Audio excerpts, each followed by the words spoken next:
دنیا کی شخصیتوں کی طرح کوئی معمولی شخصیت نہیں ہے۔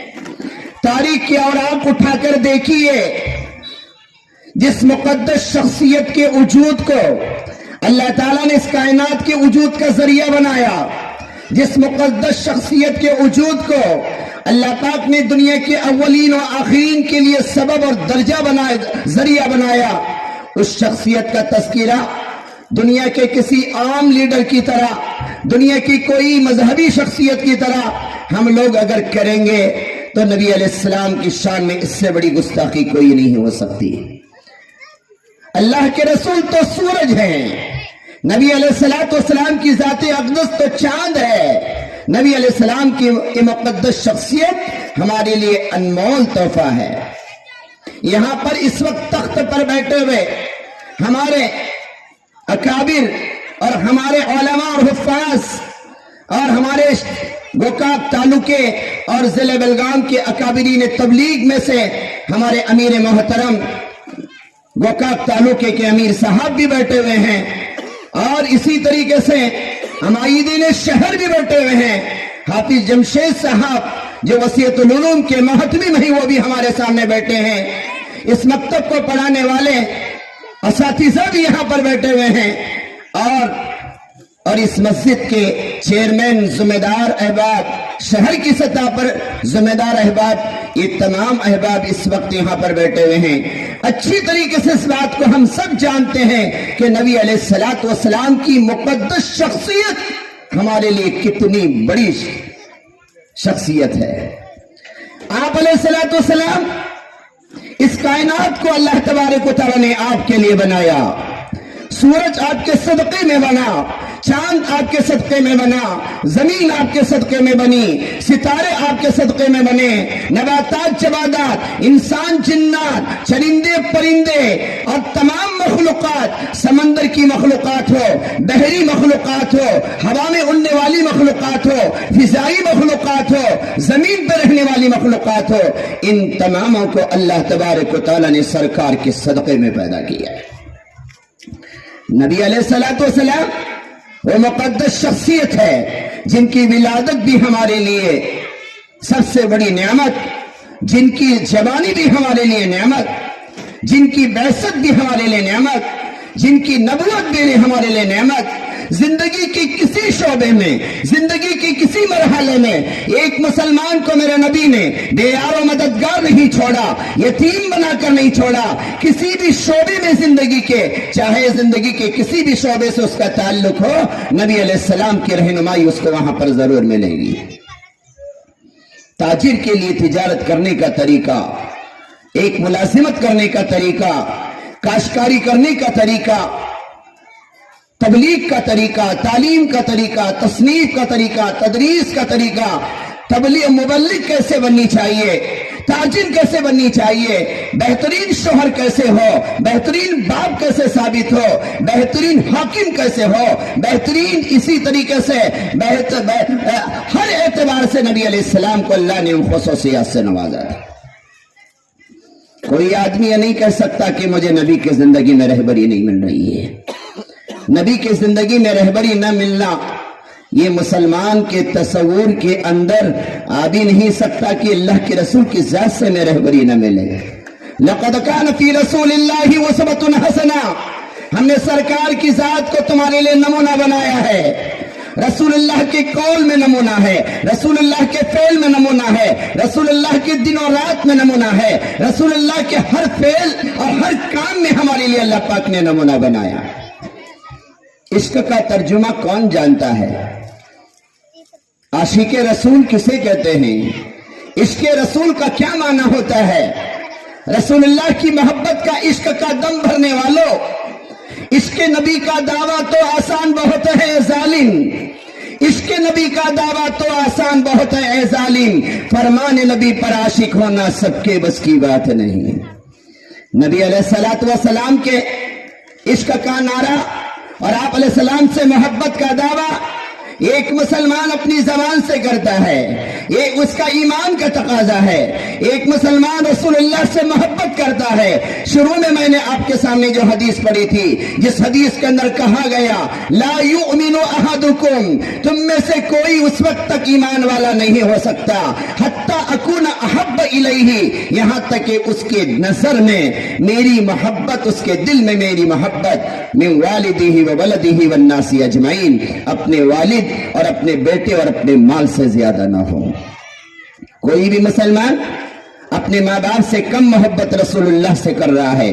کوئی مسلمان اگر اپنی تجارت اور ملازمت اور اپنے مال سے زیادہ محبت کرتا ہے، رسول اللہ کی محبت مال اور اولاد کے مقابل میں کم ہے، میرے آقا نے فرمایا وہ مومن نہیں ہو سکتا۔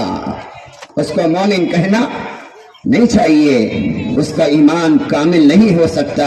جس کے دل میں میری محبت، جس کے دل میں میرے طریقے سے محبت، جس کے دل میں میرے قول سے محبت اور فعل سے محبت ایسے سمجھ آئے جیسے ایک باپ اپنے بیٹے سے محبت کرتا ہے، ایک بیٹا اپنے باپ سے محبت کرتا ہے، ایک مالدار اپنے مال سے محبت کرتا ہے، اس سے کہیں گنا زیادہ ہمیں محبت اللہ کے رسول سے ہو۔ دنیا کی محبت تو فانی ہے، کل من علیہا فان ویبقى وجہ ربک ذو الجلال والاکرام فبأی آلاء ربکما تکذبان۔ دنیا کی ہر چیز کو فنائیت ہے، انسان ختم ہو جائے گا، اس کی نسلیں ختم ہو جائیں گی، اس کے اصول ختم ہو جائیں گے، اس کے فروع ختم ہو جائیں گے، اس کی اولاد ختم ہو جائے گی، اس کے ماں باپ اور دادا دادی ختم ہو جائیں گے، مرد ختم ہو جائیں گے، عورتیں ختم ہو جائیں گی، سب ختم ہو جائیں گے، لیکن اللہ تبارک و تعالیٰ اکیلا باقی رہے گا۔ اور اللہ تبارک و تعالیٰ اپنے پیغمبر سے جو محبت ہے اسی محبت کو ہمیشہ باقی رکھے گی۔ سبحان اللہ، سبحان نبی علیہ السلام کی محبت عشق رسول کا تقاضا ہے۔ عاشق رسول وہ نہیں ہے جو نعرے بازی کرے، عاشق رسول وہ نہیں ہے کہ نبی کی محبت کا نعرہ تو لگائے لیکن نبی کے طریقوں سے نفرت کرے۔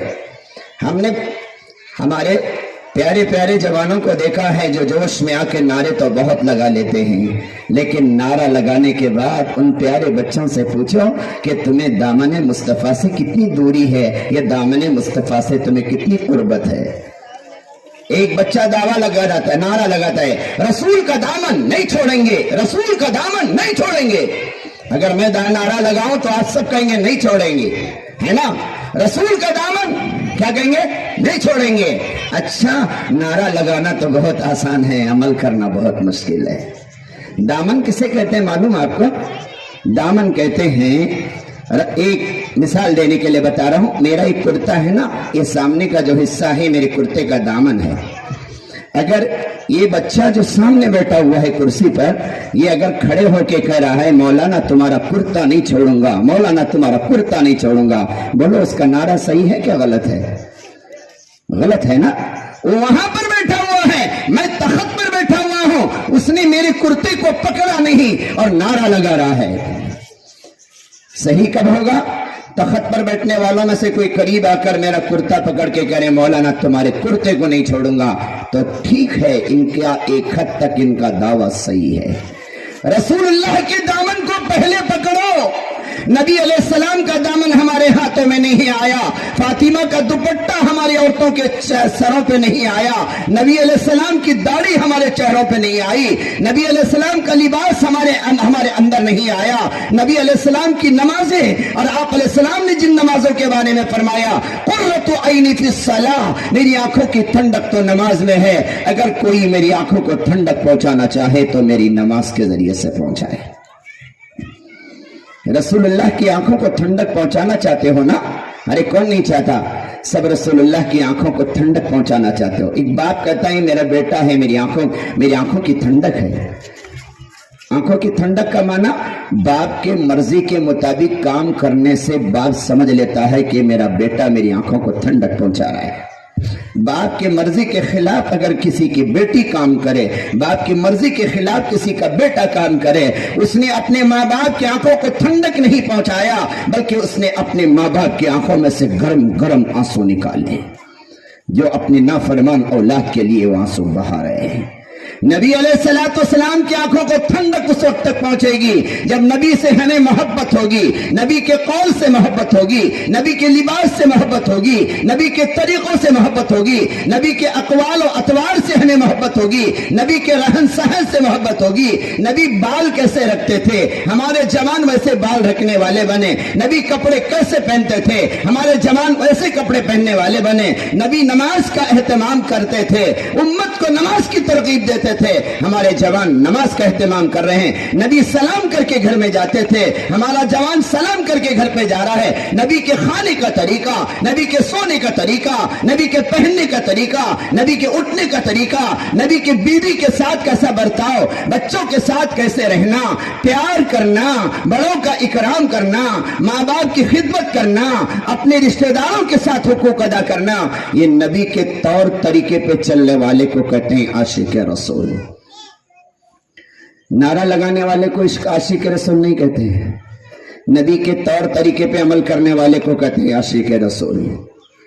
ہمارے امیر صاحب بتا رہے تھے کہ 107 یا 10 کے قریب مکتب مسیحت العلوم کی نگرانی میں چلتے ہیں، گویا تنخواہ مدرسے سے مکتب پڑھانے والوں کو ہر مہینے 3 لاکھ کے قریب دی جاتی ہے، سالانہ بجٹ 36 لاکھ روپے کا ہے، یہ صرف مکاتب پہ خرچ ہو رہا ہے۔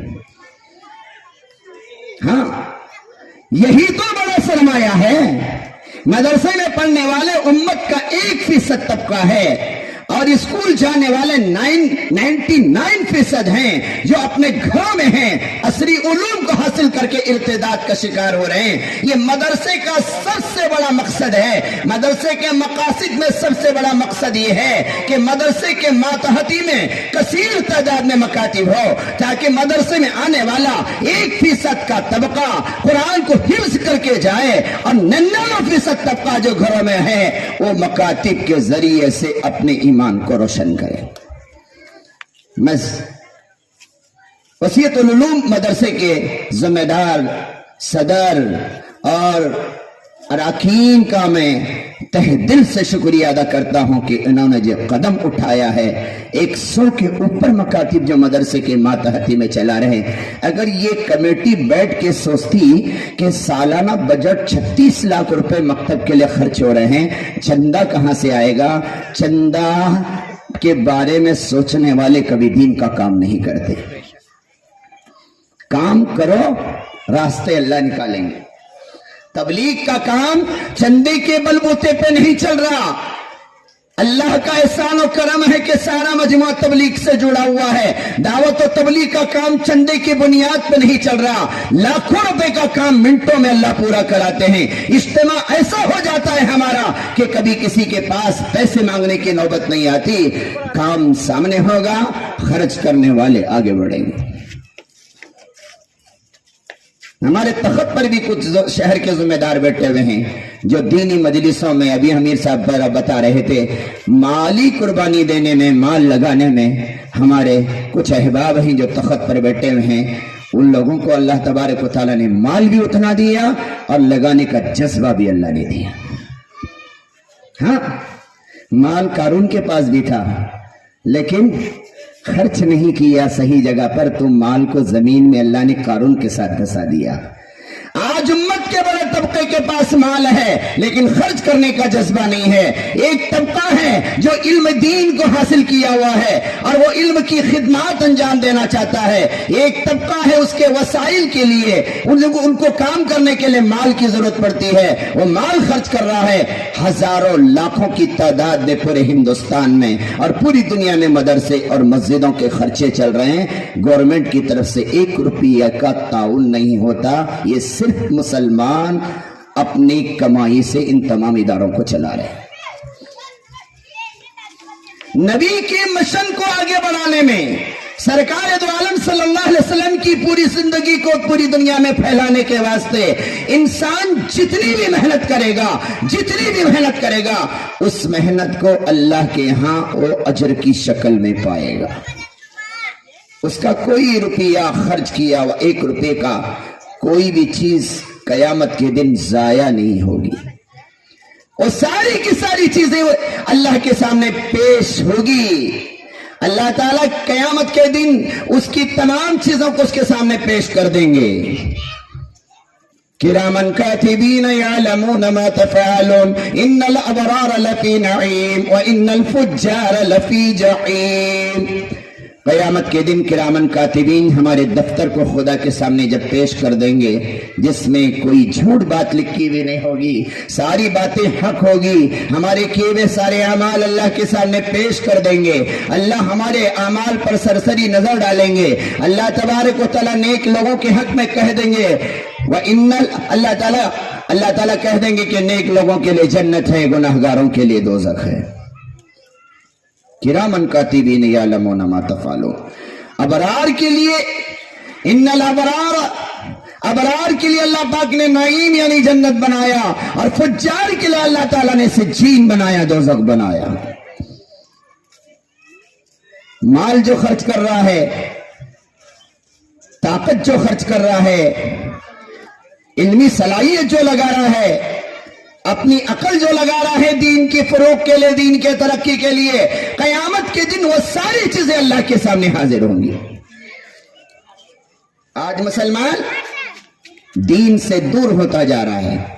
امت کے طبقات میں ایک طبقہ وہ ہے جو منگنی پر، چلے پر، چھٹی پر، چہلم پر، تیجے پر اور طرح طرح کے خرافات پر پیسے لگا رہا ہے.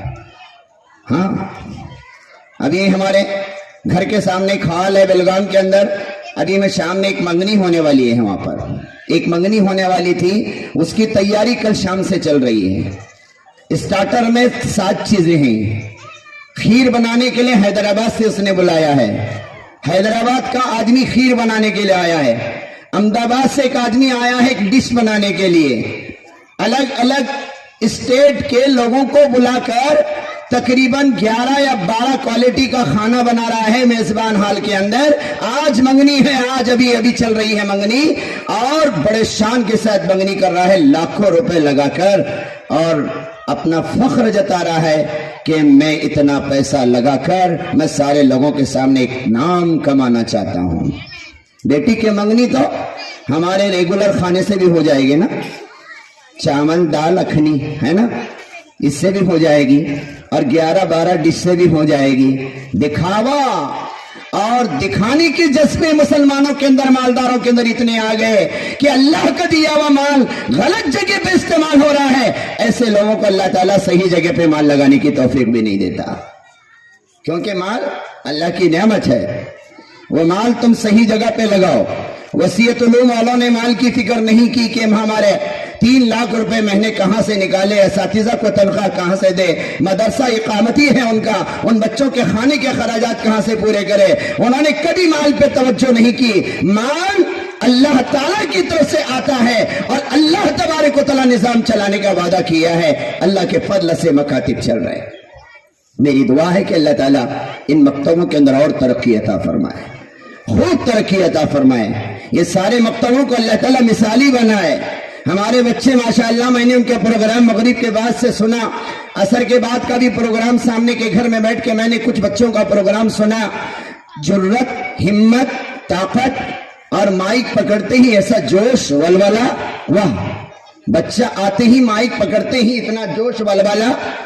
اگر میں آپ کو بلا کر پوچھوں غسل کے فرض سناؤ اور مائک آپ کے ہاتھ میں دے دوں تو آپ کا پورا بدن گیلا ہو جائے گا اور آپ کو پسینہ چھوٹ جائے گا. کچھ ساتھیوں کو ہم نے ایسے بھی دیکھا ہے، کیونکہ ہم تبلیغ میں چلتے ہیں، پوری زندگی ہم نے تبلیغ میں لگائی ہے. اللہ موت تک ہمیں تبلیغ میں کام کرنے کی توفیق دے. ہم نے کچھ ساتھیوں کو دیکھا ہے جب جماعتوں میں ان کا اعلان طے ہوتا ہے، نئے ساتھیوں کا وہ اعلان پہلی مرتبہ ان کا طے ہوا ہے، التحیات میں بیٹھ کے اعلان کی مشق کرتے ہیں. کہیں میں بیٹھ کر، التحیات میں بیٹھ کر، التحیات للہ والصلوات پڑھنے کی جگہ پہ بھائیوں، بزرگوں، دوستوں، دعا کے بعد تشریف رکھے، انشاءاللہ دین کی بات ہوگی. ان کو معلوم نہیں ہوتا کہ میں التحیات پڑھ رہا ہوں، کیا درود شریف پڑھ رہا ہوں، کیا دعائے معصورہ پڑھ رہا ہوں، کیونکہ سلام پھیرنے کے بعد فوراً اعلان کرنا ہے. اس کو رٹتے رہتے ہیں التحیات میں. بھائیوں، بزرگوں، دوستوں، دعا کے بعد تشریف رکھے، انشاءاللہ دین کی بات ہوگی. اتنا جملہ بولنے کے لیے نماز میں اس کی پریکٹس کرتا ہے. نئے نئے ساتھی جو جاتے ہیں نا جماعتوں میں ان کی بات کر رہا ہوں میں، لیکن ہمت نہیں ہوتی ہے اعلان کرنے کی. بچہ آ کے یہاں پہ نعرہ بھی لگا کے جا رہا ہے اور تقریر بھی کر کے جا رہا ہے، نعت بھی سنا کے جا رہا ہے. گرتے ہیں شہ سوار میدان جنگ میں، وہ طفل کیا گرے جو گھٹنوں کے بل چلے. جسے ہمت اس تخت پر مل گئی، علماء کے سامنے، اکابرین کے سامنے، جو کچھ سنانے والا بن گیا، جس کے اندر جرأت اور ہمت آ گئی، وہ دنیا کے کسی بھی باطل ایوانوں کے اندر ڈنکے کی چوٹ دعوت کا کام کرنے میں کبھی پیچھے نہیں ہٹے گا. ہمارے اساتذہ سے میری گزارش ہے، ایسا تیار کرو بچوں کو، ایسا تیار کرو کہ دنیا کے بڑے بڑے ایوانوں کے اندر، پارلیمنٹ میں بھی اگر تمہارے پڑے ہوئے بچوں کو کھڑا کر دیا جائے، حق بات کا ڈنکا وہاں پہ بجا کے رکھے. ہاں، توحید کا دھارا رک نہ سکا، اسلام کا جھنڈا جھک نہ سکا، کفار بہت کچھ جھنجھلائے، شیطان ہزاروں بل کھائے. ہمارے یہ بچے آج کے بچے ہیں، کل کا ہمارا سرمایہ ہے. ان بچوں کو ہم جتنا ہم لوگ، ادھر دیکھو میری طرف، ادھر دیکھو، وہ بیچارے وہ کرنے والے وہ اکیلے کافی ہیں، اس کے لیے ہماری آنکھوں کی ضرورت نہیں ہے. کوئی چیز ہوتی ہے تو ہماری آنکھیں اس کی طرف جاتی ہیں، جہاں آنکھ جاتی ہے دل وہاں جاتا ہے، جہاں دل جاتا ہے پھر بیان کیا ہو رہا ہے کیا نہیں ہو رہا حاضر ہونے کے باوجود بھی سمجھ میں نہیں آتا. حال کیا ہوتا ہے معلوم ہے؟ غفلت کے ساتھ بیان کرنے کی مثال دیتا ہوں تاکہ آپ کو تھوڑا سا ہنس بھی لے. آپ ایک مولوی صاحب بیان کر رہے تھے، بھائی منبر پہ بیٹھ کے بیان کر رہے تھے، جمائی آئے تو لاہور پڑے. کیا آئے تو؟ جمائی معلوم ہے نہیں، منہ پھاڑ کے جو جمائی آئے تو لاہور پڑے. انہیں ادھر ادھر دیکھتے سن رہا تھا، سنا جمائی آئے تو لاہور پڑے، جمائی آئے تو لاہور پڑے. مولانا کیا بولے تھے بیان میں؟ جمائی آئے تو لاہور پڑے. انہیں سنا جمائی آئے تو لاہور پڑے. گھر میں جا کے بیٹھا تھا، اچانک نئی شادی ہوئی تھی بیٹی کی، داماد جمائی صاحب تشریف لائے. سسر صاحب جمائی کو دیکھ کے کہنے لگے لا حول ولا قوت الا باللہ، لا حول ولا قوت الا باللہ، لا حول ولا قوت الا باللہ. جمائی صاحب بڑے دیندار تھے، وہ کہنے ہمارے سسروں کو کیا ہوا، مجھے شیطان سمجھے گا؟ لاہور تو شیطان کو دیکھ کے پڑھنے کی چیز ہے، اور مجھے دیکھ کے ہمارے سسر صاحب لاہور پڑھ رہے، لا حول ولا قوت الا باللہ. تو سسر صاحب کو آ کے پوچھا، سسر صاحب میں تمہارا جمائی ہوں، میں شیطان نہیں ہوں، مجھے دیکھ کو لاہور کیوں پڑھ رہی؟ کہا کہ نہیں بیٹے، مولانا جمعہ کے بیان میں بولے سائے جمائی آئے تو لاہور پڑے. داماد سمجھا کہ ہمارے سسرے سنتے سوتے بیان سنے سوئے، مولانا کے پاس جائیں گے. چلو مولانا کے پاس جب لایا گیا، پوچھا مولانا تمہیں جمعہ میں کیا بیان کرے، جمائی آئے تو لاہور پڑے کہ جمائی آئے تو لاہور پڑے؟ تو مولانا نے کہا تمہارے سسرے صاحب سو رہے تھے، میں کہہ رہا تھا جمائی آئے تو لاہور پڑے. ایسا مولانا بیان کر رہے تھے، بیاس کھانا حرام ہے. کیا کھانا؟ بیاس کھانا حرام ہے. انہیں نیند میں سنا پیاس کھانا حرام ہے. کیا کھانا؟ پیاز کھانا حرام ہے. گھر میں گیا، پہلے 80 روپے کلو بھی ہے نا پیاز، آج 80-90 روپے چل رہی ہے ابھی پیاز. گوکاک میں کیسی ہے کیا معلوم، آج میں صبح میں بازار لایا تو 80 روپے کلو ہی ہے پیاز. تو انہیں گھر میں جا کے بولا آج سے گھر میں پیاز نہیں لاؤں گا میں، اور مولانا بیان میں بولے سب پیاز نہیں کھانے کا گھر کو.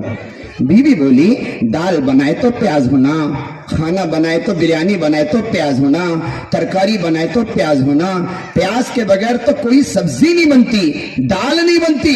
مولانا بیان میں کیسا بولتے ہیں پیاز کھانا حرام ہے؟ بیوی بولی کہ جمعہ کے دن میں مولانا کو دعوت کرتا ہوں، تمہیں گھر کو کھانے کے واسطے بلا کر لاؤ. انہیں فرسٹ کلاس گھر عورت بریانی بنائی، کچمبر پیاز کاٹ کو کچمبر بنا کو دسترخوان پہ رکھی، اور مولانا کھانے لگے. ماشاءاللہ کچمبر بھی کھا رہے ہیں، بریانی بھی کھا رہے ہیں. بیوی نے اندر بلا کے پوچھا مولانا بیان میں پیاز کھانا حرام بولے تھے، اب باہر دسترخوان پہ بریانی کے کنڈے خالی ہو رہے ہیں اور کچمبر بھی خالی ہو رہا ہے، تمہیں بھی کھا رہی انہوں بھی کھا رہی، ذرا مولانا کو جا کو پوچھو. تو مولانا بولے اللہ کے بندے، میں بیاس کے بارے میں بولا تھا، پیاز کے بارے میں نہیں بولا تھا. کئی کے بارے میں ہوا؟ بیاس کے بارے میں بولا تھا، پیاس کے بارے میں نہیں بولا تھا. اس کے لیے دھیان سے سنو گے پوری بات سمجھ میں آئے گی، دھیان سے نہیں سنو گے آدھی بات سمجھ میں آئے گی، آدھی بات سمجھ میں آئے گی.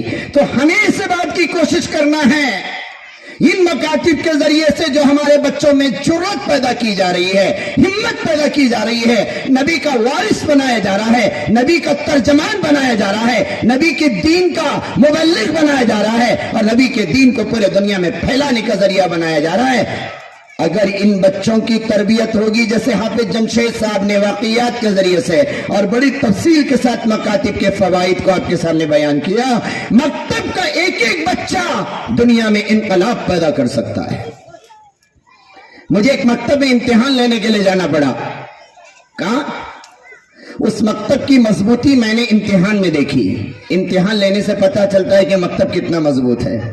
ایک چھوٹی سی بچی کو میں نے سامنے بلا کر پوچھا، بیٹی یہ بتا وضو میں کتنی سنتیں ہیں؟ وضو میں کتنی سنتیں ہیں؟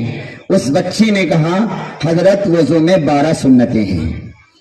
میرے سامنے کتاب رکھی ہوئی تھی، میں نے کتاب میں بھی دیکھا تو وضو کی 13 سنتیں کتاب میں لکھی ہوئی تھی۔ کتنی سنتیں؟ 13۔ جب کتاب میں 13 ہیں تو استاد کتنے پڑھایا ہوگا؟ بولو 13۔ اور بچی کیا کر رہی ہے؟ 12۔ میں نے پوچھا بیٹا ذرا سوچ کے بول وضو میں کتنی سنتیں ہیں؟ بچی نے کہا حضرت وضو میں 12 سنتیں ہیں۔ پھر میں نے تیسری مرتبہ پوچھا بیٹا ذرا سوچ کے بول وضو میں کتنی سنتیں ہیں؟ بچی نے کہا حضرت آپ کتاب مت دیکھو، کتاب میں 13 ہیں، میں بول رہا ہوں 12۔ بچی کیا کر رہی ہے؟ آپ کتاب مت دیکھو، کتاب میں 13 ہیں، میں بول رہا ہوں 12۔ میں ایک دم چوکنا ہو گیا، امتحان میں اس کا لینے کو آیا تھا کہ انہیں میرا امتحان لے رہی، اس بچی نے میرا امتحان لیا۔ آپ کتاب میں 13 دیکھ رہے ہیں، میں بولتا ہوں 12۔ میں نے پوچھا کتاب میں 13 ہیں اور تو 12 کیسا بول رہی ہے؟ اس بچی نے کہا اس میں 13ویں سنت ہے داڑھی میں خلال کرنا، مجھے ضروری نہیں میں اس کو یاد کروں۔ 13ویں سنت ہے داڑھی میں خلال کرنا۔ وہ تمہیں چھروانہ کو پوچھو، انہوں 13 بولتے ہیں، ہمارے لیے 12 ہیں، چھروانہ کے لیے 13 ہیں۔ میں کی یاد کروں گا اس سنت کو؟ داڑھی میں خلال کرنا 13ویں سنت ہے۔ میں نے اس سنت کو لڑکیوں کو آپ سوال کر رہے ہیں تو 12 ہے، لڑکوں کو سوال کر رہے ہیں تو 13 ہے۔ مکتب کے بچے جب مضبوط ہو جاتے ہیں، اچھوں کو ماشاءاللہ ان بچوں سے کے ذریعے سے اصلاح ہو جاتی ہے۔ ہمارا مکتب مثالی بنے۔ شرک و بدعت کے کام جتنے بھی اسکولوں کے راستے سے کروائے جا رہے ہیں، ہمارے بچوں کو مرتد بنانے کی کوشش ہو رہی ہے، یہ ذہنی ارتداد ہمارے بچوں کے اندر پھیلایا جا رہا ہے، اندر سے اسلام کی عظمت کو ختم کرنے کی جو کوششیں ہو رہی ہیں۔ جب بچہ اسلام کا پکا ہوگا، ہمارا بچہ شرک کا کوئی کام اسکولوں کے اندر جا کے نہیں کرے گا، کوئی بچہ نہیں کرے گا۔ آج شریعت کو ہم نے کمزور کر دیا ہے، ہماری شریعت مضبوط ہے لیکن ہم نے کمزور کیا۔ ایک کالج کے اندر، ہمارے کرناٹک کے ایک کالج کے اندر 3 مسلمان طالبات تھیں جو برقعے کے ساتھ جاتی تھی، 117 طالبات تھی جو بغیر برقعے کے جاتی تھی۔ کل ملا کر 120 طالبات اس کالج میں پڑھتے تھے۔ میں تربیت کے اثرات بتا رہا ہوں آپ کو۔ جب بچی کی بنیادی تربیت ہوگی، اس کے ماں باپ تربیت کریں گے، وہ بچی کالج میں جائے، یونیورسٹی میں جائے، انقلاب پیدا کر سکتی ہے۔ کیا پیدا کر سکتی ہے؟ انقلاب زندہ باد بولتے ہیں نا، انقلاب زندہ باد۔ انقلاب تو عمل کے ذریعے سے ہوتا ہے۔ وہ 3 بچیاں برقعے میں جاتی تھی، 117 بچیاں ہمارے کرناٹک کے کالج کا واقعہ ہے، بغیر برقعے کی جاتی تھی۔ تینوں بچیوں کو بلا کر پرنسپل نے کہا کہ کالج کا یونیفارم کوڈ میں برقع نہیں ہے، تم کل سے کالج کو آنا ہے تو وداؤٹ برقعے کے آنا، ورنہ تمہارے کالج کو آنے کی ضرورت نہیں ہے۔ انہوں نے کہا ہم نے تو کالج میں ایڈمیشن لیتے وقت کوئی ایسے رولز نہیں پڑے تھے، اور اگر آپ کو رولز لگانا تھا تو ایڈمیشن کے وقت لگانا تھا۔ ہم نے اس کالج میں برقعے کے بارے میں کوئی پابندی نہیں دیکھی تو ہم نے ایڈمیشن لیا، ہم برقعے کے ساتھ کمپرومائز نہیں کر سکتے۔ ٹیچر پرنسپل سے انہوں نے ریکویسٹ کی تو اس کی بات کو نہیں مانا گیا۔ ان بچوں سے کہا گیا، تینوں لڑکیوں سے، پڑھو تو برقعے کے ساتھ نہیں پڑھنا، ورنہ برقع پہننا ہے تو کالج سے چلے جاؤ۔ وہ تینوں بچیاں جب جا رہی تھی تو بقیہ جو مسلمان لڑکیاں جو بغیر برقعے میں آنے والی جو لڑکیاں تھیں وہ ٹہل رہی تھی، گھوم رہی تھی، پارک کے اندر چھٹی ہو گئی تھی. انہوں نے ان روتے ہوئے بچیوں کو جب دیکھا کہ تم کیوں رو رہی ہو، تو ان بچیوں کے پوچھنے پر ان لڑکیوں نے کہا کہ تمہاری وجہ سے مجھے رونا پڑ رہا ہے. کیوں؟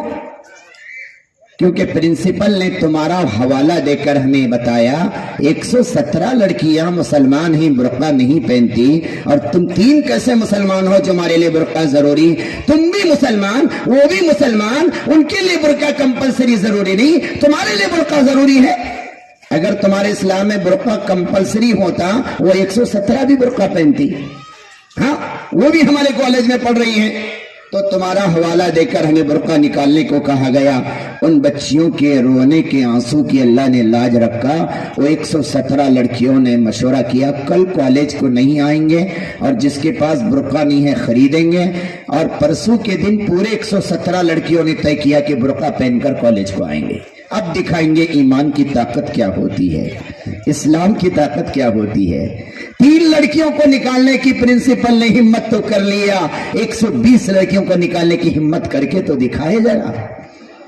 جب دوسرے دن چھٹی کر کے تیسرے دن کالج میں 117 لڑکیاں جو نہیں پہننے والی برقع پہن کر آئی تو اس وقت پرنسپل حیران ہوا. اس نے کہا کہ تم برقع کیوں پہن کر آئی؟ ہم نہیں پہنتی تھی، ہماری کمزوری تھی، لیکن تم نے ہمیں احساس دلایا کہ برقع ضروری ہے. اب نکالو، ہم کو نکالنا ہے تو کالج سے چلاؤ. اپنا کالج کیسے چلانا ہے؟ جب ہماری بچیاں ایمان کی مضبوط ہو جاتی ہیں. جمعیت علماء ملک کی ایک تنظیم ہے، ایک کیس لڑ رہی تھی سپریم کورٹ میں آپ کو بتاتا ہوں. وہ کیس تھا فوج میں بغیر داڑھی کے، فوج میں داڑھی رکھ کر بھرتی نہیں ہوگی.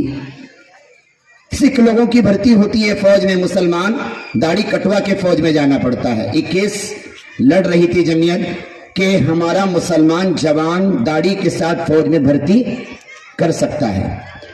لڑنے والا مسلمان وکیل تھا. اس نے سارے کے سارے بہترین انداز میں جوابات دے کر جج کو اس بات پر اس نے مجبور کر دیا تھا کہ داڑھی کے حق میں فیصلہ ہو. فیصلہ کچھ ہی دیر میں ہونے والا تھا. جج صاحب نے وکیل صاحب سے پوچھا کیا اسلام میں داڑھی کمپلسری ہے؟ وکیل صاحب نے کہا ہاں کمپلسری ہے. تو وکیل صاحب کو جج صاحب نے پوچھا پھر آپ کو داڑھی کیوں نہیں ہے؟ آپ بھی مسلمان ہیں، آپ کو داڑھی کیوں نہیں ہے؟ جو وکیل کیس لڑ رہا تھا وہ بغیر داڑھی والا تھا. آپ کو داڑھی کیوں نہیں ہے؟ اتنا سننا تھا وکیل پانی پانی ہو گیا. اس نے کہا ضروری تو ہے لیکن چھوڑنے کا بھی آپشن ہے.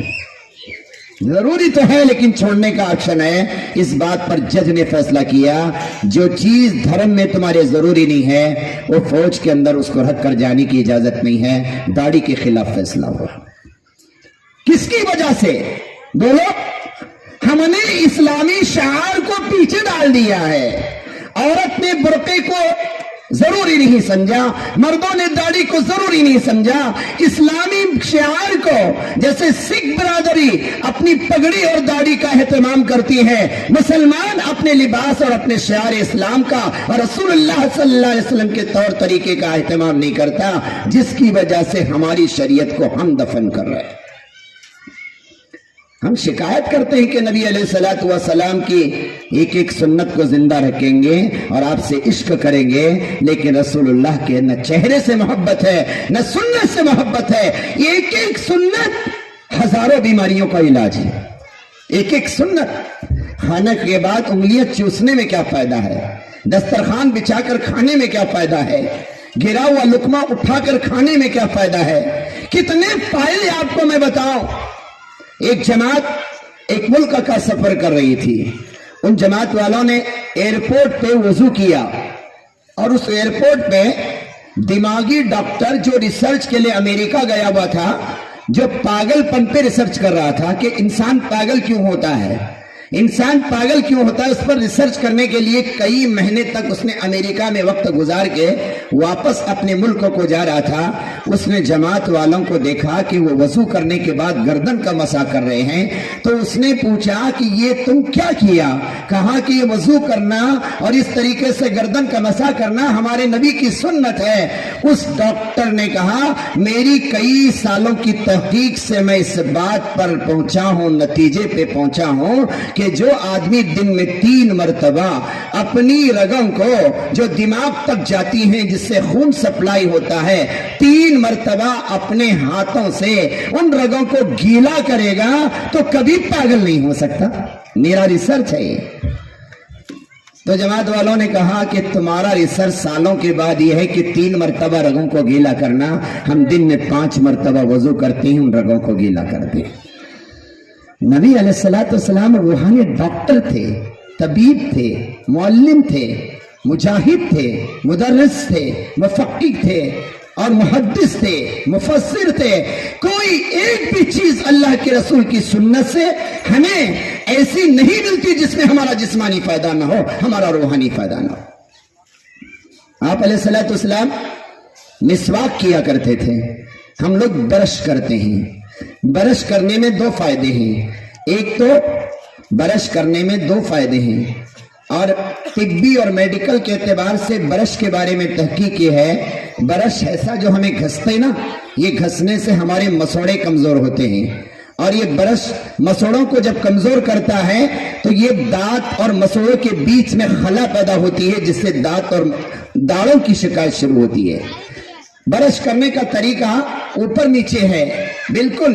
یہ برش کرنے کا جو ہے اس میں 2 فائدے ہیں، ایک تو منہ صاف ہوتا ہے اور ایک تو منہ کی بدبو نکل جاتی ہے، بس اتنا ہی فائدہ ہے اس کا برش کرنے کا۔ منہ صاف ہوتا ہے، منہ کی بدبو نکل جاتی ہے۔ ایک برش 3 مہینے سے زیادہ استعمال کرنے کی اجازت ڈاکٹرز نہیں دیتے۔ ہمارا برش 6 مہینے تک پڑا رہتا ہے، 3 مہینے کے بعد وہ برش پھینکنا ہے اور نیا برش خریدنا ہے۔ 3 مہینے سے زیادہ ایک برش کو استعمال نہیں کرنا، یہ طبی اعتبار سے۔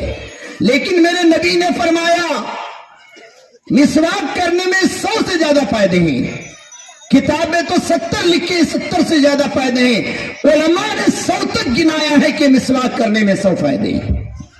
منہ کی بدبو بھی زائل ہو رہی ہے، منہ بھی صاف ہو رہا ہے، روحانیت بھی بن رہی ہے، دماغ تیز ہو رہا ہے، آنکھیں تیز ہو رہی ہے، اور سب سے بڑا فائدہ تو یہ ہے کہ موت کے وقت کلمہ نصیب ہوتا ہے۔ سنتوں کو چھوڑ کر آج مغربی تہذیب پر ہم نے اپنے آپ کو لایا۔ آج اسلامی تہذیب ہمارے اندر سے نکل گئی، اسلامی کلمات ہمارے اندر سے نکل گئے۔ آج ہمارے بچوں کے زبان پہ انگریزی تہذیب والے کلمات آ گئے۔ آج ہم نے بچوں کی تربیت کیسی کی معلوم؟ جس گھر میں بچہ ممی پپا کہتا ہے وہ گھر ماڈل سمجھا جاتا ہے۔ Mummy, papa, uncle, aunty, daddy, grand father, grand mother, یہ بولنے والا بچہ بڑا ایجوکیٹڈ سمجھا جاتا ہے۔ وہ گھر والے کہتے ہیں میرا بیٹا مجھے ممی بلاتا ہے، پپا بلاتا ہے، اور انٹی بلاتا ہے، انکل بلاتا ہے۔ اسلام نے کیا کہا؟ امی جان، ابو جان، نانا جان، نانی جان، دادا جان، دادی جان، مامو جان، مامو ممانی جان، خالہ جان، خالو جان، چچی جان، یہ سب جان جان جان کی جان نکال دیا اور انٹی کی گھنٹی بجا دیا۔ انٹی، انکل، ممانی بھی انٹی، پھپھو بھی انٹی، اور ایک انٹی لفظ کتنے لوگوں کے لیے استعمال ہوتا ہے؟ ارے سوچو نا، انکل، انٹی، ممانی کو بھی انٹی، بڑی امی کو بھی انٹی، اور چاچی کو بھی انٹی، سب انٹی۔ یہاں پر جو تہذیب تھی اسلام کی، ہم نے اس کو نکالا۔ بچہ جب گھر سے نکلتا ہے تو ماں کی ذمہ داری تھی استودع اللہ دینک و امانتک خواتیم عملک، میرے بیٹے کو میں رخصت کر رہی ہوں اللہ کے نام کے ساتھ۔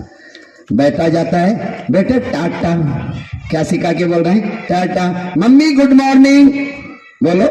جو بچہ گڈ مارننگ بول کے جا رہا ہے، جس کی ممی جس کو ٹاٹا کے ساتھ روانہ کر رہی ہے، وہ بچہ نہ دعا لے کے جا رہا ہے نہ دعا دے کے جا رہا ہے۔ اگر وہی ماں اپنے بچے کو تیار کر کے کہہ رہی ہے گھر سے نکل میرے بیٹے بسم اللہ توکلت علی اللہ، اور بیٹا السلام علیکم ورحمۃ اللہ وبرکاتہ امی جان، اور ماں کہہ رہی ہے وعلیکم السلام ورحمۃ اللہ وبرکاتہ، بیٹا ماں کو دعا دے کے جا رہا ہے، ماں بیٹے کو دعا کے ساتھ روانہ کر رہی ہے۔ اب بتاؤ راستے میں کسی حادثے کا شکار ہوگا؟ توکلت علی اللہ پڑھنے والا راستے میں کسی حادثے کا شکار نہیں ہوگا، سلام کر کے جانے والا راستے میں کسی حادثے کا شکار نہیں ہوتا۔ تہذیب ہم نے گھروں کی بدل دی ہے، انگریزی کلچر کو اتنا اپنایا، انگریزی لہجے کو اتنا اپنایا۔ میں آپ کو انگریزی پڑھنے سے منع نہیں کرتا، میں انگریز تو ہندوستان سے چلے گئے لیکن اپنا کلچر چھوڑ کے چلے گئے۔ میں آپ سے کہتا ہوں اپنے گھر کا ایسا ماحول بناؤ کہ اسلامی ماحول بناؤ، دعاؤں کے ساتھ کھانا کھا رہے ہیں تو دعاؤں کے ساتھ، ڈائننگ ٹیبل پر کھانے سے بیماریاں آتی ہیں، دسترخوان بچھا کر کھانے سے پیٹ کے 3 حصے ہوتے ہیں، بیٹھ کر کھانے سے 3 حصے ہوتے ہیں، کرسی پہ بیٹھ کے کھانے سے پیٹ کے 3 حصے نہیں ہوتے۔ بدہضمی، قبض کی شکایت، اسیلٹی کی شکایت، گیس کی شکایت، شوگر اور بی پی کی شکایت ڈائننگ ٹیبل پر بیٹھ کر کھانے سے ہوتی ہے۔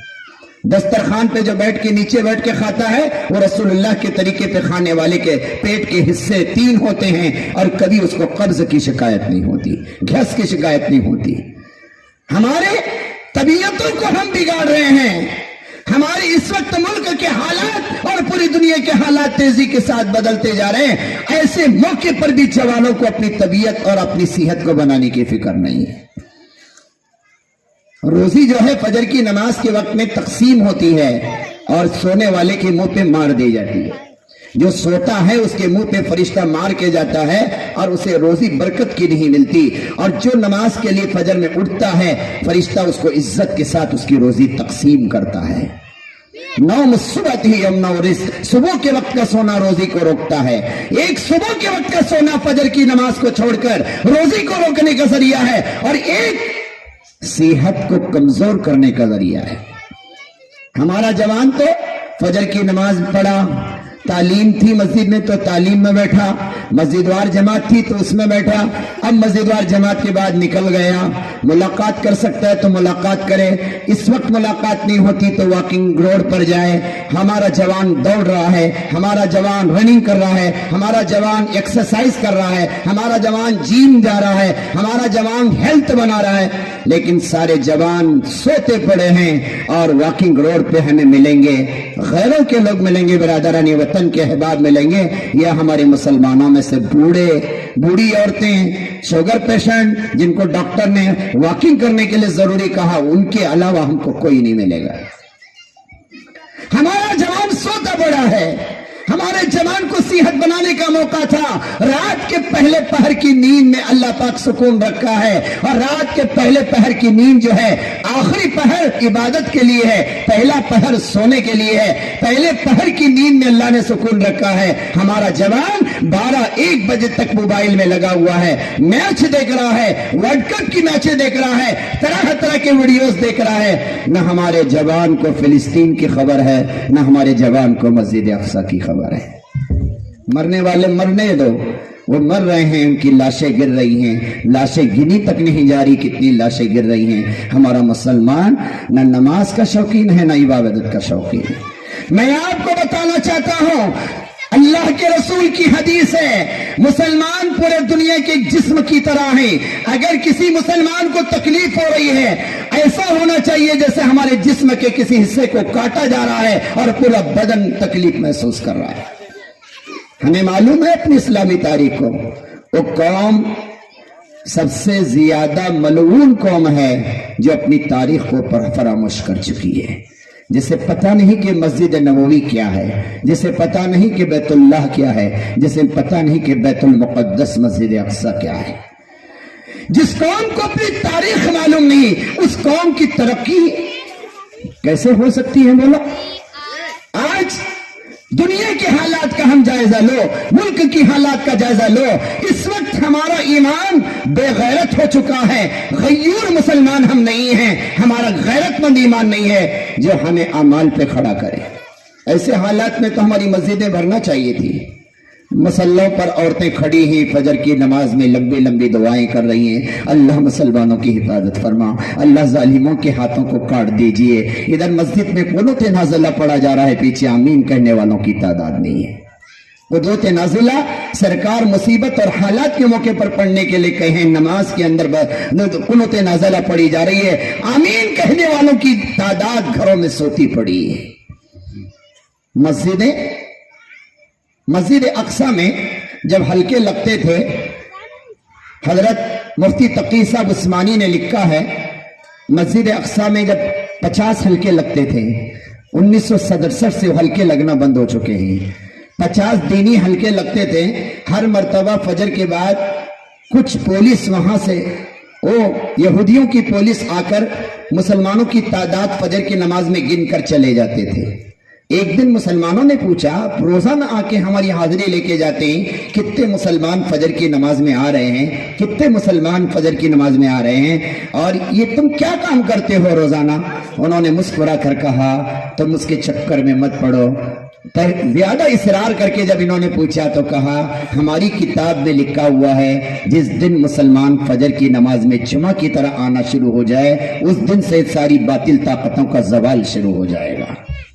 ہماری کتاب میں لکھا ہے جس دن جمعہ کی نماز کی طرح مسلمان فجر کی نماز کو آنا شروع کر دیں گے، دنیا کی ساری باطل طاقتوں کا زوال شروع ہو جائے گا۔ ان باطل طاقتوں کو زوال کے لیے ہمیں صرف جمعہ کی طرح فجر میں آنا پڑنا ہے۔ لیکن ان یہودیوں کے پولیس نے یوں کہا، ابھی مسلمان بہت دور ہیں، ابھی تمہارا زوال کا وقت، ہمارا زوال کا وقت نہیں آیا، تمہارا زوال کا وقت چل رہا ہے۔ نماز چھوڑ کر مسلمان ترقی چاہتا ہے، نماز چھوڑ کر مسلمان کہتا ہے اللہ کی مدد کیوں نہیں آ رہی؟ بدر کا میدان ہے، صحابہ سجدے میں بھی ہیں، دعا بھی کر رہے ہیں، اسباب بھی اختیار کیے ہوئے ہیں۔ صحابہ کو لا کے میدان میں کھڑا بھی کر دیا میرے نبی، خیمے میں جا کے دعا کریں، اللہ مٹی بھر جماعت ہے، اگر یہ ختم ہو گئی پورے روح زمین میں تیرا نام لینے والا کوئی باقی نہیں رہے گا۔ پتہ ہے آپ کو مسجد اقصی کیا ہے؟ پتہ ہے آپ کو بیت اللہ کیا ہے؟ پتہ ہے آپ کو مسجد حرام کیا ہے؟ میرے پیغمبر نے فرمایا، صرف تاریخ کے اعتبار سے چند باتیں بتاؤں گا، اختلافی چیز میں نہیں جاؤں گا۔ اختلافیات کو چھوڑے بغیر تاریخ کی معلومات کے لیے آپ کو کچھ چیزیں بتانے جا رہا ہوں۔ اللہ کے رسول فرماتے ہیں 3 مسجدوں کا سفر کرنا جائز ہے، 3 مساجد کا سفر کرنا جائز ہے، ان 3 کے علاوہ کسی مسجد کی نیت سے سفر کرنا جائز نہیں۔ ان 3 مسجدوں میں ایک مسجد ہے بیت اللہ، سب سفر کرتے ہیں حج کرنے کے لیے۔ ایک مسجد ہے مسجد نبوی جو رسول اللہ صلی اللہ علیہ وسلم کا جہاں پر روضہ ہے۔ تیسری مسجد ہے مسجد اقصی۔ آپ کو معلوم ہے کہ مسجد اقصی کیا ہے؟ بیت اللہ یہ مسلمانوں کا قبلہ ہے۔ بیت اللہ حضرت ابراہیم علیہ السلام کے ذریعے سے اللہ پاک نے بیت اللہ کی تعمیر کروائی، ان سے پہلے حضرت آدم کے ذریعے سے اللہ پاک نے تعمیر کروائی۔ اور آپ کو یہ بھی پتا ہے کہ ایک سنگلاق پہاڑیوں کے اندر حضرت ہاجرہ کو اور حضرت اسماعیل کو چھوڑ کر آئے، پھر اللہ پاک نے انہی کے ذریعے سے اس مکہ کو آباد کیا، پھر بیت اللہ کی تعمیر ہوئی۔ آدم علیہ السلام جب روئے زمین پر آئے تو سب سے پہلے بیت اللہ کو بنایا، 40 سال کے بعد مسجد اقصی کو بنایا۔ 40 سال کے بعد کیا بنایا؟ مسجد اقصی کو بنایا۔ یعنی پتا چلا کہ مسجد بیت اللہ کے ساتھ مسجد اقصی شروع زمانے سے اور شروع دنیا سے چل رہی ہے۔ ہاں، یہی تو مسلمانوں کا ہمارا عقیدہ ہے، یہی تو ہمارے مسلمانوں کا قول ہے۔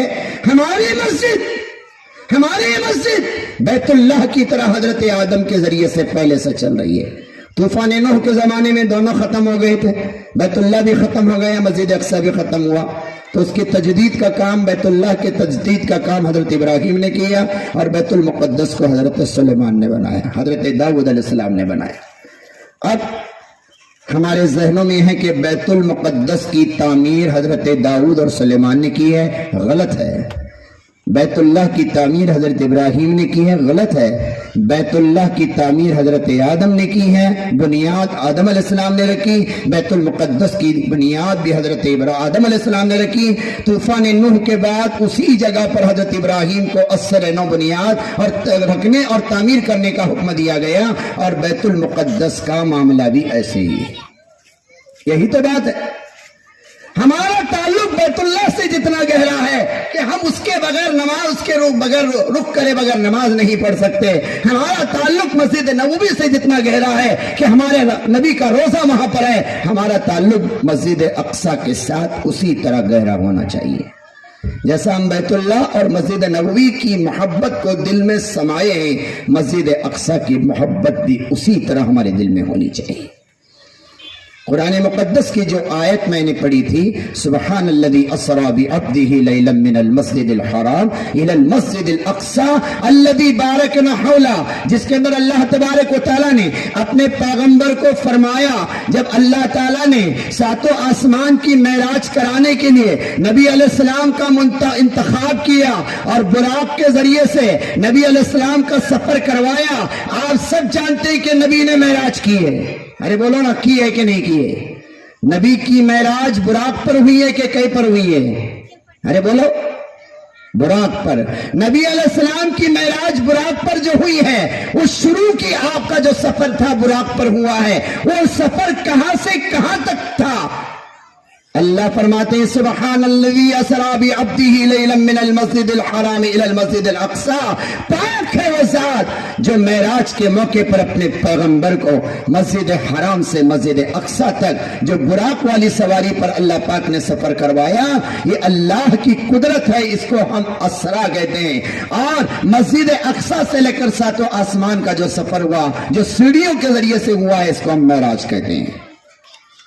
یہ سفر نبی علیہ السلام کا مسجد اقصی سے بیت اللہ سے مسجد اقصی تک کتنے کلومیٹر کا فاصلہ ہے معلوم؟ بیت اللہ سے بیت المقدس 1300 کلومیٹر کے فاصلے پر ہے۔ بیت اللہ سے مسجد اقصی کتنے کلومیٹر پر ہے؟ 1300 کلومیٹر کے فاصلے پر ہے۔ اور رات کے آخری حصے میں سرکار کو اللہ پاک نے براق والی سواری پہ بٹھا کر جبرائیل علیہ السلام کی معیت میں مسجد اقصی تک پہنچایا۔ کچھ ہی منٹوں میں 1300 کلومیٹر کا سفر براق کے ذریعے سے طے ہوا۔ براق کا پیر جہاں پہ پڑتا تھا وہی اس کی ایک منزل ہوتی تھی۔ 2-3 منزلوں میں 1300 کلومیٹر کا سفر طے کیا ہے۔ مسجد اقصی میں پہنچنے کے بعد نبی علیہ السلام کو اللہ پاک نے اشارتاً بتایا، صراحتاً بتایا، تمہاری معراج کی تکمیل اس وقت تک نہیں ہوگی جب تک بیت المقدس میں تمہاری حاضری نہیں ہوگی۔ 2 مرتبہ نبی علیہ السلام اس رات میں بیت المقدس میں حاضر ہوئے، جاتے وقت بھی حاضر ہوئے، واپس جب آئے تو انبیاء کے ساتھ آئے۔ جن جن آسمانوں سے نیچے اتر کے آ رہے تھے وہاں کے انبیاء سرکار کے ساتھ آ رہے تھے۔ سارے پیغمبر استقبال کے لئے زمین تک آئے، مسجد اقصی میں جمع ہو گئے۔ نبی علیہ السلام سب میں بیٹھ گئے، جبرائیل نے اذان دی اور جماعت کا وقت ہو گیا، نماز پڑھانے کا وقت۔ تو حضور اکرم صلی اللہ علیہ وسلم یہ سوچ کے بیٹھے رہے کہ میرے ابا بھی یہاں پر ہیں، حضرت ابراہیم، حضرت آدم بڑے بڑے پیغمبر ہیں، سینئر پیغمبر ہیں، میں تو جونیئر ہوں، میں تو آخری پیغمبر ہوں، نماز کوئی اور پڑھائے گا، بڑے پیغمبر پڑھائیں گے۔ اللہ تعالیٰ کو بتانا تھا پیغمبر سینئر تو ضرور ہیں لیکن مرتبہ سب سے بڑا تمہارا ہے، خاتم الانبیاء آپ ہو، امام الانبیاء آپ ہو، آپ کے صدقے میں حضرت آدم کو ہم نے پیدا کیا، آپ کے صدقے میں ابراہیم علیہ السلام کو ہم نے پیدا کیا، یہ 1.25 لاکھ پیغمبر آپ کے صدقے میں بنے ہیں، امام تو آپ ہی ہوں گے، کوئی اور نماز نہیں پڑھا سکتا۔ مصلی پہ میرے سرکار کو کھڑا کر کے مسجد اقصی کے اندر امامت کروائی۔ اب بتائیے جس مسجد میں میرے پیغمبر 1.25 لاکھ پیغمبروں کی امامت کی ہو، اس مسجد کا مقام مسلمانوں کے لیے کتنا بڑا ہونا چاہیے۔ یہ مسجد اقصی ہے جو آج حالات کے اندر ہم دیکھ رہے ہیں۔ اس مسجد اقصی کی حفاظت کو مسلمان نے اپنا فرض سمجھا ہے، سمجھے گا، قیامت تک سمجھتا رہے گا۔ جیسے بیت اللہ اور مسجد نبوی کے بارے میں کوئی مسلمان کمپرومائز نہیں کر سکتا، مسجد اقصی بیت المقدس کے بارے میں بھی کوئی مسلمان کمپرومائز نہیں کر سکتا۔ آپ سوچ رہے ہوں گے کتنا خون خرابہ ہو رہا ہے، کس وجہ سے ہو رہا ہے؟ مجھے شروع میں کہا گیا تھا اور مسجدوں میں اعلان کے پرچوں میں بھی آج بھیجا گیا ہے کہ کچھ ان حالات پر بھی روشنی ڈالی جائے گی، اس لیے میں اس پر مختصر روشنی ڈال رہا ہوں۔ آپ کو میں یہ بتانے جا رہا ہوں، اس کی تاریخ میں سمجھانے جا رہا ہوں، تاکہ مسلمان یہاں سے اٹھے تو مسجد اقصی کی کچھ تاریخ کو لے کر جائے۔ آپ کو کچھ معلوم نہیں ہے، بیت اللہ کے بارے میں کچھ جانتے تو ہوں گے، مسجد نبوی کے بارے میں جانتے تو ہوں گے، لیکن بیت المقدس کے بارے میں نہیں جانتے ہمارے مسلمان۔ بیت اللہ کے بارے میں بھی مخصوص حد تک جانتے ہیں، اور بیت المقدس اور بیت المسجد نبوی کے بارے میں بھی۔ بیت المقدس کے بارے میں آپ نہیں جانتے۔ میں آپ کو بتاتا ہوں کہ بیت المقدس کے لیے تین مذہبوں کا جھگڑا چل رہا ہے۔ ایک مذہب ہے عیسائی، ایک مذہب ہے یہودی، ایک مذہب ہے مسلمان۔ ان تینوں کی مذہبی عقیدت، آستہ بیت المقدس سے جڑی ہوئی ہے، یعنی مسجد اقصی سے جڑی ہوئی ہے۔ اب عیسائی اس مسجد سے محبت کرتے ہیں، کیوں؟ مسلمان اس مسجد سے محبت کرتے ہیں، کیوں؟ یہودی اس مسجد سے محبت کرتے ہیں، کیوں؟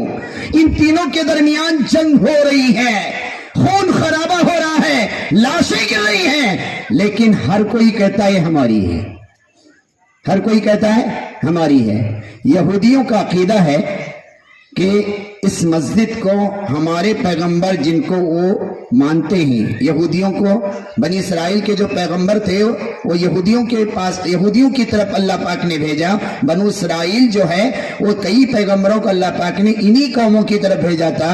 ہمارے پیغمبروں میں سے حضرت سلیمان نے مسجد اقصی کو بنایا ہے، اور یہاں پر سلیمان کے نام کا ایک ہیکل تھا، مندر تھی جس کو ہیکل کہتے ہیں۔ وہ ہیکل مسجد کی جگہ پر ہیکل تھا، وہ مندر تھی، سلیمان نے بنایا تھا ہیکل سلیمانی۔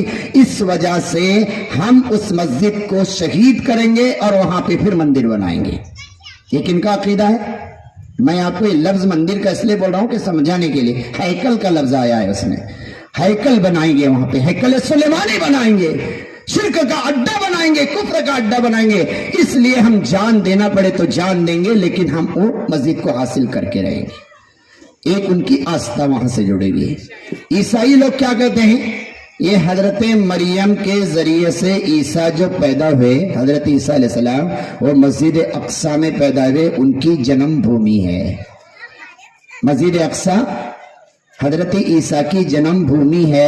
حضرت مریم علیہ السلام بیت المقدس کی خدمت کے لیے تھی، اور جب ڈیلیوری کا وقت آیا تو اللہ نے ان کو باہر نکالا، ایک کھجور کے درخت کے نیچے بیٹھ کر ان کو بچہ پیدا ہوا۔ یہ ہم مسلمان مانتے ہیں، لیکن وہ کیا کہتے ہیں؟ نئی مسجد کی جہاں جگہ ہے وہاں پر ہمارے پیغمبر عیسیٰ پیدا ہوئے، جن کو ہم گاڈ اور سن آف گاڈ مانتے ہیں، عیسیٰ کو یعنی اللہ کا بیٹا مانتے ہیں، اس لیے وہ ہماری جنم بھومی ہے، اس کو ہم حاصل کر کے رہیں گے۔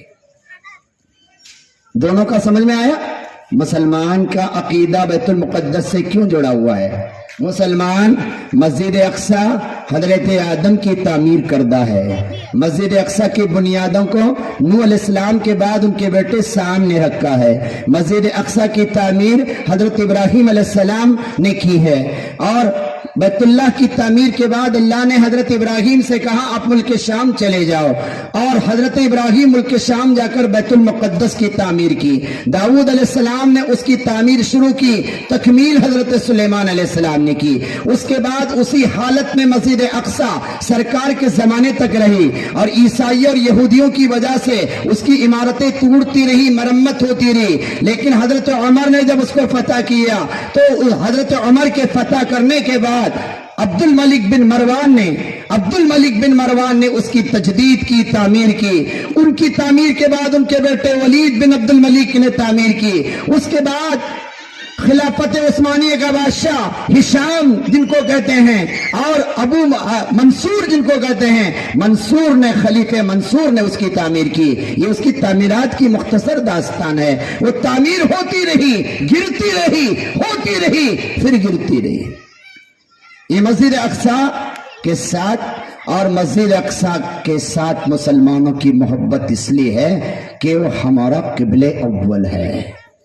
سارے پیغمبروں نے، حضور سے پہلے اکثر پیغمبروں نے مسجد اقصی کی طرف رخ کر کے نماز پڑھی ہے. میرے پیغمبر بھی 16 مہینے تک مسجد اقصی کی طرف رخ کر کے نماز پڑھی، اور نماز میں آپ علیہ السلام سوچتے تھے کہ بیت اللہ میرا قبلہ بن جائے. آج بھی مسجد مدینے میں وہ مسجد موجود ہے جس کو قبلتین کہتے ہیں. اللہ تعالیٰ نے نمازی کی حالت میں قبلے کو بدلا، یعنی حضور نے 2 رکعت نماز مسجد اقصی کی طرف رخ کر کے پڑھی ہے، اور اخیر کی 2 رکعت نماز بیت اللہ کی طرف رخ کر کے نماز پڑھی. مسجد اقصی انبیاء کا مسکن ہے. مسجد اقصی انبیاء علیہ الصلوۃ ملک شام، یہ جو ملک شام ہے جہاں پہ مسجد اقصی ہے، یہ اس کو اللہ پاک نے قرآن مقدس کی 2 صورتوں میں اللہ پاک نے ملک شام کی برکتوں کو بیان کیا. ایک صورت میں تو قسم کھایا ہے. سورہ بنی اسرائیل میں اللہ نے کیا کہا؟ سبحان الذی اسری بعبدہ لیلا من المسجد الحرام الی المسجد الاقصی الذی بارکنا حولہ. اللہ نے کہا پاک ہے وہ ذات جو پیغمبر کو مسجد حرام سے مسجد اقصی تک لے کر گئی، اور مسجد اقصی کے اطراف کا پورا علاقہ جس کو ملک شام کہتے ہیں، اللہ نے وہاں پہ برکتوں کی انبار رکھی ہے. وہ برکت کا شہر ہے. مفسرین نے برکت کے 2 معنی لیے ہیں. ایک، برکت کا شہر اس لیے کہا گیا کہ تقریباً 1 لاکھ کے قریب پیغمبر وہاں پر آئے، اور اکثر انبیاء نے وہاں کی طرف ہجرت کی، اکثر نبیوں کی وہاں پر قبریں ہیں. اور برکت کے معنی مفسرین نے دوسرے یہ لیے ہیں کہ وہاں پھلوں میں بہت زیادہ برکت ہے. اور 2 پھلوں کی تعریف تو اللہ نے سورہ 3 میں کی، والتین والزیتون وطور سینین وہذا البلد الامین لقد خلقنا الانسان فی احسن تقویم. جب انسان کی تخلیق کو اللہ نے بیان کرنے کا ارادہ فرمایا تو اللہ نے بیت المقدس کی، ملک شام کی 2 پھلوں کی قسم کھائی. والتین انجیر کی قسم، زیتون پھل کی قسم. یہ دونوں پھل جو ہے ملک شام میں پیدا ہوتے ہیں. وطور سینین، یہ طور پہاڑ کی قسم. بلد الامین، مکہ مکرمہ کی قسم. اللہ نے اس صورت میں 3 مقامات کی قسم کھائی ہے. ایک ملک شام کی قسم کھائی، ایک طور کے پہاڑ کی قسم کھائی، ایک مکہ مکرمہ کی قسم کھائی. ملک شام انبیاء کی بستی ہے. ملک شام برکت کا علاقہ ہے. ملک شام سے ہماری عقیدت وابستہ ہے. ملک شام میں ہماری مسجد ہے جس کی طرف رخ کر کے اللہ کے رسول نے 16 مہینے تک نماز پڑھی. اب آئیے میں آپ کو بتاتا چلوں، عقیدت کا مسئلہ تو سمجھ میں آیا. ملک شام کس کے قبضے میں کب تک؟ یہ ملک شام کی داستان کیا ہے؟ مختصر سن لو. ملک شام جو برکت والا ملک تھا، اس کو برطانیہ کی شرارت اور ان کی خباثت سے، انگریز کی خباثت اور شرارت سے ملک شام کے 4 ٹکڑے کیے گئے. ملک شام کے کتنے ٹکڑے کیے گئے؟ ایک ملک تھا، ایک کنٹری تھا ملک شام، اس کے کتنے ٹکڑے کیے گئے؟ 4. سن رہے ہو؟ اصل تاریخ سنو. اس ملک شام جو ایک کنٹری تھی اس کے 4 ٹکڑے کیے گئے. ایک ٹکڑا لبنان کے نام سے بنایا گیا، دوسرا ٹکڑا اردن کے نام سے بنایا گیا، تیسرا ٹکڑا سیریا کے نام سے بنایا گیا، اور چوتھا جو ٹکڑا تھا فلسطین کے نام سے بنایا گیا. اب سمجھو ملک شام کے 4 ٹکڑے ہیں. ملک شام پورا ملک، یہ ملک کو 4 ٹکڑے کر کے ایک اردن بنا، ایک لبنان بنا، ایک سیریا بنا، ایک فلسطین بنا. اب فلسطین ملک شام میں تھا، بڑا تھا، اب چھوٹا ہو گیا نا. اب ٹکڑے ہونے کے بعد چھوٹا ہو گیا. اب یہ فلسطین مسلمانوں کا ملک تھا پہلے سے، حضرت آدم کے زمانے سے، کیونکہ حضرت نوح علیہ السلام کے بیٹے حضرت سام نے اس کو آباد کیا. حضرت سام ملک شام میں جا کے آباد ہو گئے، اور وہاں سے عربوں کا ایریا ہے، وہاں پہ عرب پہلے سے آباد ہوئی نوح علیہ السلام کے زمانے سے، اور حضرت سام کی اولاد وہاں پہ رہی، اور انہی کے ذریعے سے ملک شام آباد ہوا. یعنی آدم ثانی حضرت نوح کے زمانے سے ملک شام حضرت حضرت نوح علیہ السلام کے بیٹے سے آباد ہے. یہ تو سمجھ میں آیا آپ کو. اب ہوا کیا, یہ مسجد اقصی جس سے 3 لوگوں کی عقیدت وابستہ ہے, حضرت عیسیٰ علیہ السلام کے پہلے یہ مسجد اقصی یہودیوں کے قبضے میں تھی. کس کے قبضے میں تھی؟ یہودیوں کے قبضے میں تھی. حضرت عیسیٰ علیہ السلام کے بعد یہودیوں کی اور عیسائیوں کی جنگ ہوئی, جس جنگ میں عیسائیوں نے جیت حاصل کی اور مسجد اقصی پر انہوں نے قبضہ کیا. پھر یہ مسجد اقصی عیسائیوں کے قبضے میں آئی. 300 سال کے بعد پھر یہودیوں نے اٹیک کیا اور عیسائیوں کا قتل عام کیا اور عیسائیوں کے ذریعے سے مسجد اقصی حاصل کی. پھر 200 سال کے بعد پھر عیسائیوں نے حملہ کیا اور یہودیوں کو مارا اور اس مسجد کو حاصل کیا. یعنی حضور کے آنے سے پہلے 4 مرتبہ بڑی بڑی جنگیں لڑی گئی ہیں, جن میں مسجد اقصی کے بارے میں یہودیوں اور عیسائیوں کی جنگ ہوتی رہی ہے. یہ تو سمجھ میں آیا. نبی علیہ السلام تشریف لائے, نبوت ملی. آپ علیہ السلام کے زمانے میں مسجد اقصی عیسائیوں کے قبضے میں تھی. کس کے قبضے میں تھی؟ عیسائیوں کے قبضے میں تھی. حضرت عیسیٰ کو ماننے والے عیسائیوں کے قبضے میں تھی.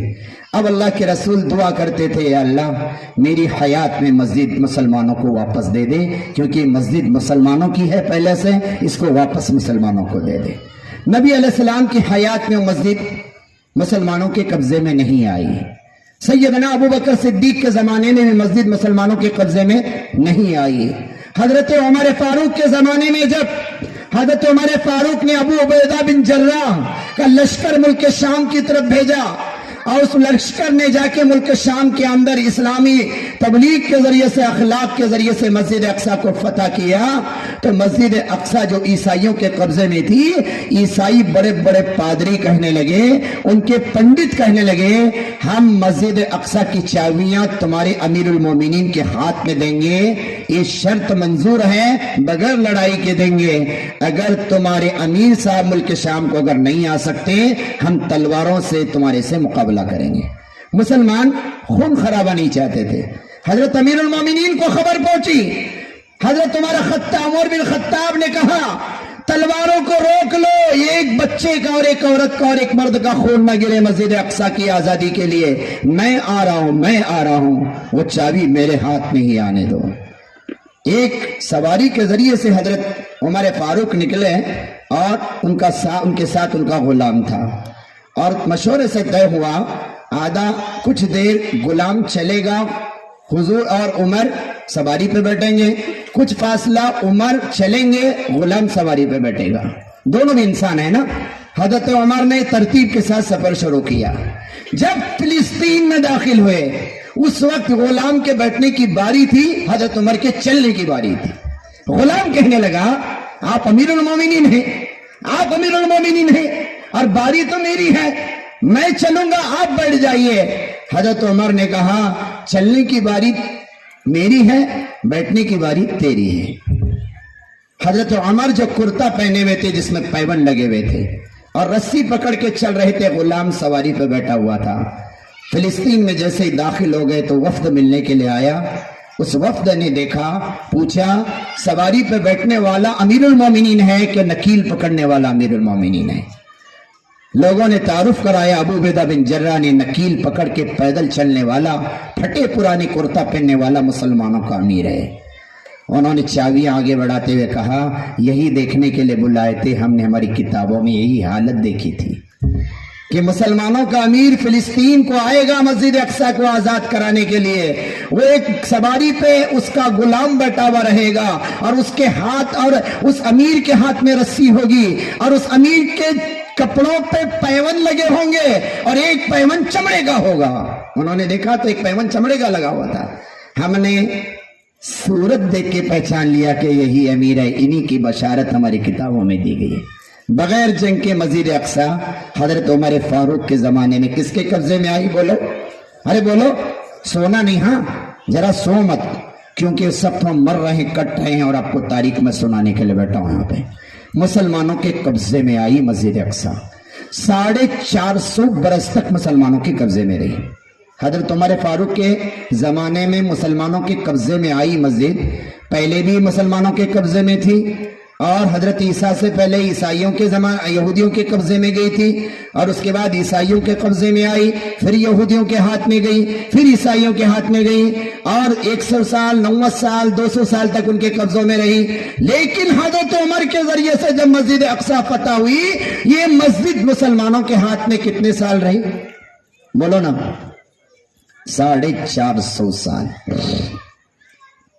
اور اس 450 سال کے بعد عیسائیوں نے مکمل تیاری کر کے ایسی خطرناک مسجد اقصی پر فلسطین پر یلغار کر دی، 70,000 مسلمانوں کو ایک دن میں شہید کیا۔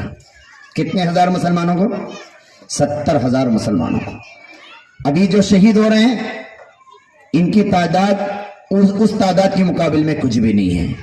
ایک دن میں 70,000 مسلمانوں کو شہید کر کے فلسطین کی زمین پر گٹروں میں مسلمانوں کا خون ایسے بہ رہا تھا جیسے بارش کے موسم میں پانی بہتا ہے۔ عیسائیوں نے اپنے اس خون میں جب اپنے آپ کو اتارا، ان کے گھٹنوں تک خون آتا تھا۔ ایسے ظالم اور جابر مسلمانوں نے جب عیسائیوں سے لیا تھا، ایک خون کا قطرہ تک نہیں گرایا تھا، اور عیسائیوں نے جب مسلمانوں سے لیا، کیا کیا؟ قتل عام کر کے لیا، کیونکہ ان کی فطرت میں ہے، ان کی فطرت میں اللہ پاک نے وہ چیز رکھی ہے۔ اب مسجد اقصی مسلمانوں کے ہاتھ سے چلی گئی، عیسائیوں کے 90 سال عیسائیوں کے قبضے میں رہی۔ کتنے سال؟ سنچری پوری نہیں کیا انہوں نے۔ 70,000 مسلمانوں کو شہید کر کے مسجد پر قبضہ کرنے کے بعد کتنے سال تک رہے؟ 90 سال۔ 90 سال میں کے بعد خلافت عثمانیہ، جو اس وقت دنیا کی سب سے بڑی طاقت تھی، مسلمانوں کی جو خلافت دنیا میں ایسی گزری ہے 650 سال تک۔ کتنے سال تک؟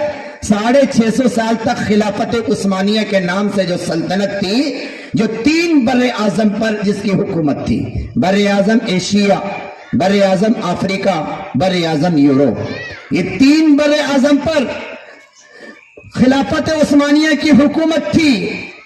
مسلمان 56 کنٹریاں، جو اس وقت 56 ہیں، مسلمانوں کی کنٹریاں کتنی ہیں؟ 56 مسلمانوں کی کنٹریاں خلافت عثمانیہ میں تھی۔ ہندوستان، اس وقت ہندوستان بڑا تھا، جس میں پڑوس کا ملک بھی تھا، بنگلہ دیش بھی تھا، برما بھی تھا، یہ سب ملا کر ہندوستان تھا۔ یہ بھی خلافت عثمانیہ کے ماتحتی میں تھا۔ وہ 56 اور ابھی کے سمجھو 4، کل ملا کر 60 ملک، اور بر اعظم یورپ، ایشیا اور افریقہ کا کچھ حصہ۔ اتنی بڑی مسلمانوں کی طاقت خلافت عثمانیہ کی۔ اس خلافت عثمانیہ کو توڑنے کے لیے انگریز نے اور برطانیہ نے مسلمانوں کے درمیان پھوٹ ڈالی۔ کیا ڈالی؟ ایک ہی بادشاہ ہوتا تھا نا، 60 کنٹریوں کا ایک بادشاہ، اور الگ الگ ان کے گورنر ہوتے تھے۔ اتنی بڑی طاقت کو توڑنے کے لیے، اتنی بڑی طاقت کو توڑنے کے لیے مسلمانوں کو کے درمیان پھوٹ ڈالی، اور مسلمانوں کو لالچ دلایا کہ تمہاری کنٹری کا تمہیں بادشاہ بنائیں گے، تمہاری کنٹری کا تمہیں بادشاہ بنائیں گے، تمہاری کنٹری کا تمہیں بادشاہ بنائیں گے۔ پی ایم پرائم منسٹر بننے کے خواب دیکھنے کے واسطے مسلمانوں نے علم بغاوت بلند کر دیا۔ باہر سے برطانیہ اور امریکہ نے حملہ کیا، اندر سے مسلمانوں میں پھوٹ پڑی تھی۔ اس پھوٹ کا نتیجہ یہ ہوا کہ خلافت عثمانیہ 56 ٹکڑوں میں بڑھ گئی۔ کتنی ٹکڑوں میں بڑھ گئی؟ 56 ٹکڑوں میں بڑھ گئی۔ ان 56 ٹکڑوں میں سے ایک ٹکڑا ملک شام تھا۔ پھر ملک شام 4 ٹکڑوں میں بڑھ گیا، جیسے میں بتایا، اردن، سیریا، عمان، فلسطین۔ اس کو کس نے کیا؟ اب انگریزوں نے ایک چالاکی کی، سیریا، اردن کو تو چھوڑ دیا، عمان کو چھوڑ دیا، فلسطین جہاں پہ مسجد اقصی تھی اس کو انہوں نے ٹارگٹ بنایا۔ اب سمجھ لو، یہ تینوں ملکوں کو چھوڑ دیا۔ حالانکہ سیریا دمشق ہے، وہاں پر قیامت کی علامتیں سیریا سے اٹھنے والی ہیں، دمشق کی جامعہ مسجد پر حضرت عیسیٰ اترنے والے ہیں۔ لیکن انگریزوں کی نظر میں سب سے بڑا ٹارگٹ کون سا تھا؟ فلسطین، کیونکہ وہاں پہ مسجد اقصی تھی۔ فلسطین کا اس وقت کیپٹل سٹی تھا یروشلم، جس کو القدس کہتے ہیں اور بیت المقدس کہتے ہیں۔